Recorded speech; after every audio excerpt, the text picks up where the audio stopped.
एक अहम खबर देख लीजिए। मोदी की पहल को लेकर अलग अलग राय है। पीडीपी चीफ महबूबा कल करेंगी पार्टी की meeting.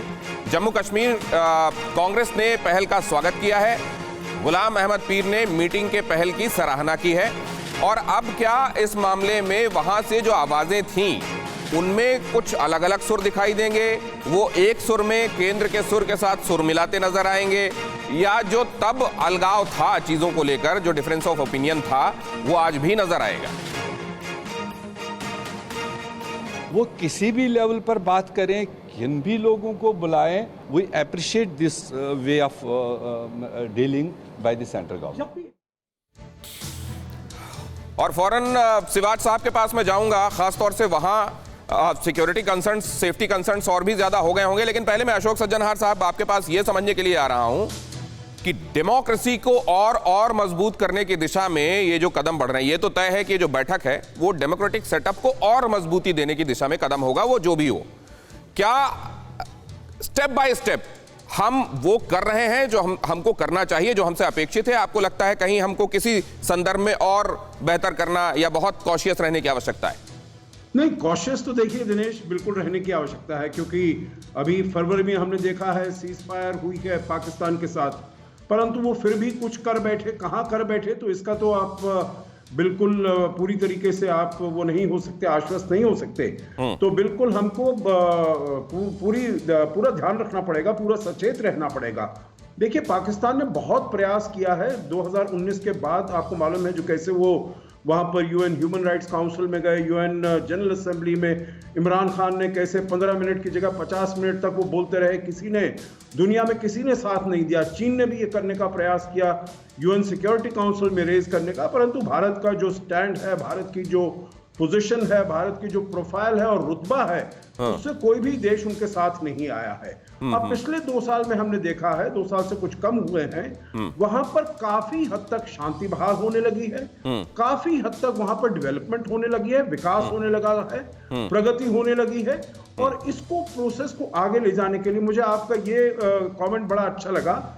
Step by step approach होना है, क्योंकि देखिए अब इमरान खान का एक अभी स्टेटमेंट आया था, जो अगर भारत 370 को फिर से लागू कर देता है तो हम बातचीत करने के लिए राजी हैं। ये तो बिल्कुल ही एक बचकाना जैसे मेरे विचार से वो उनका बयान था, क्योंकि उन्होंने कभी नहीं कहा जो हम बातचीत नहीं करेंगे। ये तो भारत ने कहा था आतंकवाद छोड़ेंगे तभी बातचीत होगी। तो 370 तो एकदम इतिहास हो गया है। और ये मीटिंग का मेरे विचार से सबसे पहला मुद्दा यही होगा, जो सभी अगर पार्टी आ रही हैं, एक टेबल पर बैठ रही हैं, बातचीत कर रही हैं, मतलब 370 इज हिस्ट्री।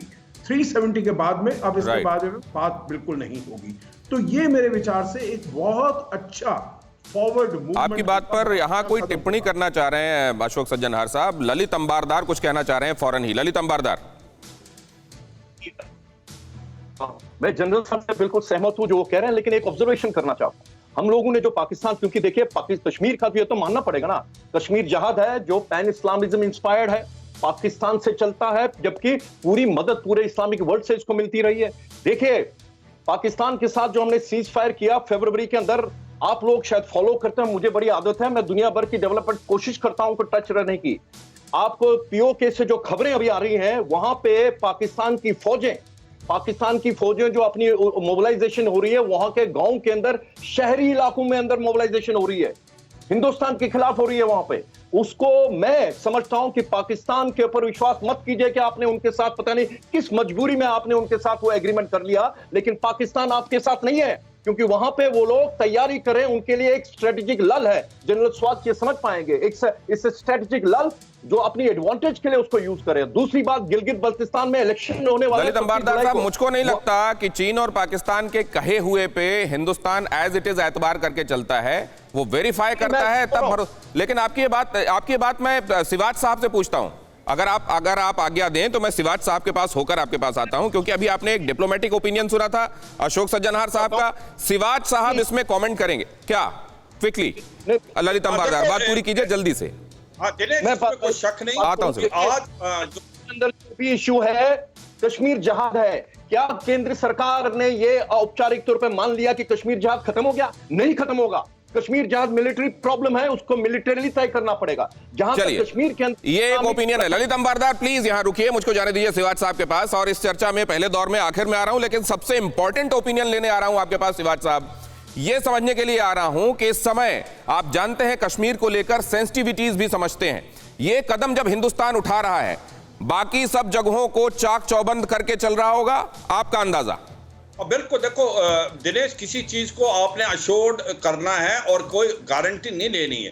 तो आपको मालूम है कि आज सिचुएशन जम्मू एंड कश्मीर में काफ़ी अच्छी हो गई है। उसके अंदर आपके जो डिस्ट्रिक्ट डेवलपमेंट काउंसिल के इलेक्शन हुए, पंचायत इलेक्शन हुए, उसके बाद टूरिज्म बढ़ गया है, डेवलपमेंट हो रही है। और ऐसे में जो सीज फायर हुआ है उसके कारण क्या हुआ कि आज की तारीख में इन्फिल्ट्रेशन ऑलमोस्ट निल हो गई है। और उससे क्या है कि जो आतंकवादी थे अंदर करीब करीब जो 100-150 के करीब है, उसमें से 30-40 को मार गिरा गया। तो ऐसे में माहौल बहुत अच्छा बना है। और ऐसे में अगर इलेक्शन होते हैं या कोई बातचीत होती है सबके मिलके कि डेमोक्रेसी को कैसे लाया जाए या इसको स्टेट बनाया जाए, ये तो बातचीत करके होगा, मगर माहौल ठीक है। जो ललित नंबरदार बता रहे थे, मैं उस चीज से भी सहमत हूं कि पाकिस्तान पे भरोसा करना खतरे से खाली नहीं है जैसे चीन पे, मगर हम उसके लिए तैयार हैं। हमारा जो काउंटर इन्फिल्ट्रेशन ग्रिड है वो एक बहुत मजबूत है। अगर पाकिस्तान ट्राई करेगा इन्फिल्ट्रेशन करने की तो हम लाइन ऑफ कंट्रोल पर ही आतंकवादियों को मार गिराएंगे। हमें मालूम है गिलगित बाल्टिस्तान में पाकिस्तान के अंदर चीन की 1 से 1.5 डिवीजन है और उसने स्कार्दू का एयरफील्ड भी दे दिया है और काफी कुछ कर रहा है वो गिलगित बाल्टिस्तान में। मगर ऐसे बात में हम तैयार हैं। और देखो अभी अफगानिस्तान के अंदर जैसे, क्योंकि ऐसा है सिवाच साहब कि 370 एब्रोगेट होने से पाकिस्तान को जितनी पीड़ा हुई थी उतनी या उससे ज्यादा चाइना को हुई थी। हमको ये बात ध्यान रखना होगा। और जैसा आपने स्कार्दू के हवाले से कहा, ये हमारे लिए एक डबल फ्रंट चैलेंज है इस मामले में भी। बिल्कुल, देखो इसमें कोई शक नहीं कि चीन और पाकिस्तान इसके अंदर मिले हुए हैं और खतरा चीन की तरफ से भी और पाकिस्तान की तरफ ठीक है। भारत इसके लिए तैयार है। अफगानिस्तान से भी जो अफगान में लश्कर तौबा जैसे मोहम्मद के आतंकवादी हैं और कुछ तालिबान हैं, वो भी हो सकता है। और अगर आप सिवाच साहब से ये बात सुन रहे हैं कि हिंदुस्तान तैयार है, तो यकीन मानिए और इस पर आप मोहर लगा लीजिए कि हिंदुस्तान तैयार है। आर्मी वेटरन और खासतौर से वो जिनको लद्दाख से लेकर इधर LAC तक हर जगह की खबर रियल टाइम पता होती है, तो आप ये यकीन कर सकते हैं कि हिंदुस्तान की तैयारी मुकम्मल है। फिक्र आपकी, सोमवार से शुक्रवार रात 9 बजे सिर्फ TV9 भारतवर्ष पर।